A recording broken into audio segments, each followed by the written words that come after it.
All right, with me now to look at what Bannon himself is calling a war against the GOP establishment, Joan Walsh, MSNBC political analyst and national affairs correspondent at The Nation, Christina Greer, professor of political science at Fordham University, as well as Hugh Hewitt, host of Weekdays show here on MSNBC, as well as a radio talk show on the Salem Radio Network. You can also catch his MSNBC show every Saturday morning. And David Smith, Washington bureau chief for The Guardian. Joan, great to have you with us. Everyone, great to have you with us this Sunday evening. Great to be here. Let's talk a little bit about this feud that's taking place within the Republican Party. We know that President Trump tomorrow expected to meet with Mitch McConnell, a meeting that has a lot of implications for the political party. But when you hear comments like Steve Bannon's yesterday, where he's threatening to launch war against the GOP establishment, does that undermine those types of meetings tomorrow? Does it make it harder to find agreement, or does it actually help Trump? I don't think it helps Trump. I think that Steve Bannon is a really interesting figure, and that he's always positing that he is the soul of Trump and Trumpism. And we don't know that that's true. In fact, I think it's not true. There is no soul. There is a man who stood up in a moment and embodied a kind of grievance politics that Steve Bannon very much likes. But I think when he pretends to speak for the president, it's a big bluff. And so, you know, Trump could meet with McConnell and make common cause.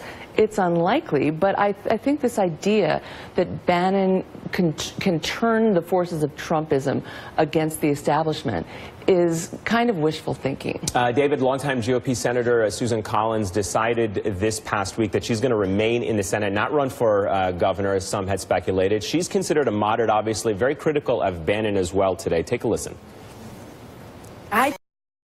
His rhetoric is exactly what the American people are tired of. They don't want this hyper-partisanship. Mitch McConnell is the Senate Majority Leader. The president needs him. I'm glad that they're working together on tax reform and a lot of other issues, and I'm glad that they're meeting this week. So what's your take here? Do you think Republicans in Congress more inclined to share Susan Collins' views or Steve Bannon's views? I think Republicans in Congress probably generally closer to Susan Collins. But, you know, we shouldn't forget the gravitational pull that Steve Bannon exerts. You know, the candidates he puts up for these Republican primary races won't necessarily win, and you know, last year I was in Wisconsin, and the mini Trump there got hammered by Paul Ryan in a House race.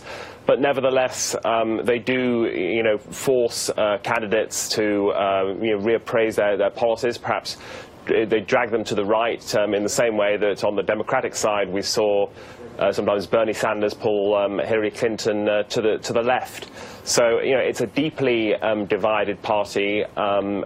And, you know, Trump is one avatar for Trumpism, Steve Bannon is another, but this thing seems to have a life of its own. And we've talked, Christina, about this in the past, that President Trump has not been shy about attacking members of his own party. In fact, we have this tweet specifically about Mitch McConnell saying, can you believe that Mitch McConnell, who has screamed repeal and replace for 7 years, couldn't get it done, must repeal and replace Obamacare? Do you consider that to be ancient history between them, or is there some bad blood between these two men? No, I mean, Trump only cares about Trump, and the sooner the Republican Party figures that out, the better off they'll be. They all need to also read Federalist Papers number 10, which talks about factions. Donald Trump only cares about his successes. He's built his whole brand on being a negotiator.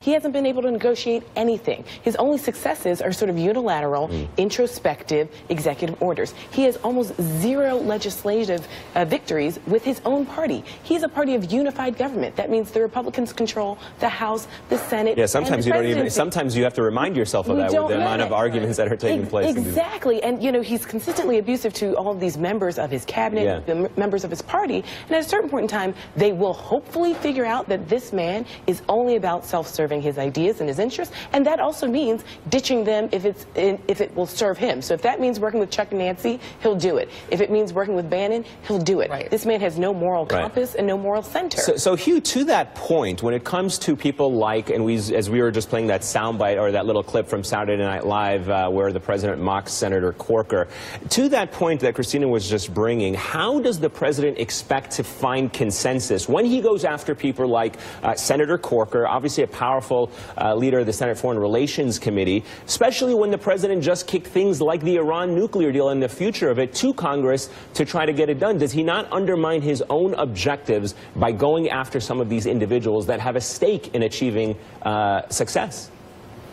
Well, self-interest heals all wounds, Eamon. And by the way, it's good to see you at night. I normally see you at 4:30 in the morning when I'm doing show prep. You'll still see me then. Yeah, you'll still see me then as well. I know, but you're now joining me as the only people that work night and day shift. And Casey coming up. It's just great on Sunday night, but it's good to see you. Thank you. Hey, I was at the Value Voters Conference last night, part of the program honoring Stu Epperson. I had a long chat with a number of the people who have been there all week.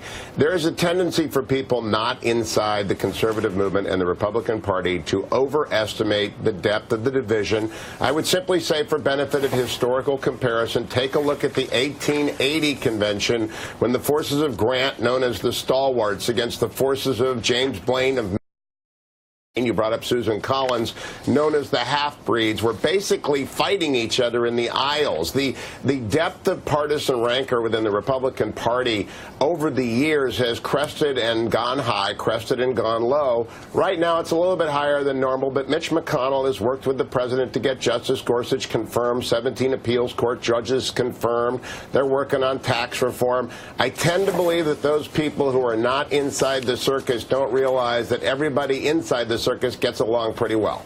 All right, Hugh Hewitt always dropping some historical references there for us. Thanks for that, Hugh. Joanne, let me ask you really quickly, though, and switching gears and talking about the Harvey Weinstein issue. Republicans obviously trying to make this a big issue for Democrats. Harvey Weinstein, no doubt a Democratic donor, funded a lot of campaigns.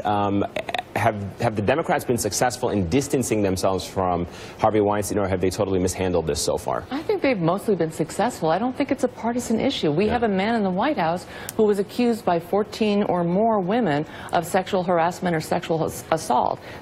Harvey Weinstein and Donald Trump represent men who are a cancer on our male elites. This is in every industry. We all know that it's endemic, and I just don't see it as a partisan issue. I mean, I love the fact that folks at Fox News are now attacking Democrats for not doing enough to distance themselves. Yeah, you know, Tucker Carlson, you're sitting in Bill O'Reilly's chair. Roger Ailes built your establishment, and we all know what those two men did. So I think it's ridiculous to make this partisan, and I think most people understand that. All right, Christina, Joan, David, Hugh, guys, thank you very much for joining us. We're running a little bit out of time. Joan and Hugh, I know you guys are going to stick with us for a little bit later on in the program. Well, another hot topic.